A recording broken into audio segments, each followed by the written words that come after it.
সুবহানাল্লাহ। সাইয়েদনা ইব্রাহিম আর বিশ্বনবী চেহারা একরকম। বিশ্বনবী যখন মেরাজ রজনীতে আকাশে গেলেন, এক এক আসমানে এক এক নবীর সাথে দেখা, এক আসমানে সাইয়েদনা ইব্রাহিমের সাথে দেখা। মেরাজ শেষ করে যখন সাহাবীদের কাছে বর্ণনা করছেন কোন নবীর চেহারা দেখতে কিরকম, বিশ্বনবী বললেন আম্মা ইব্রাহিম, বুখারীর বর্ণনা, আম্মা ইব্রাহিম ফানজুরু ইলা সাহিবিকুম।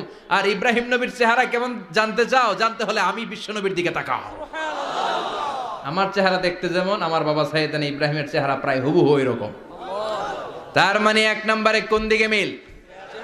চেহারাতে মিল, ফেস কাটিং এ মিল। চিল্লায় কোন ঠিক কিনা? দুই নম্বরে উসওয়ায়ে হাসানা। দুই নবীর ক্ষেত্রে উসওয়ায়ে হাসানা শব্দ কোরআনে ব্যবহার করেছে কে? লাকাদ কানা লাকুম ফি রাসূলিল্লাহি উসওয়াতুন হাসানা। তোমাদের জন্য বিশ্বনবীর জীবনীর ভেতরে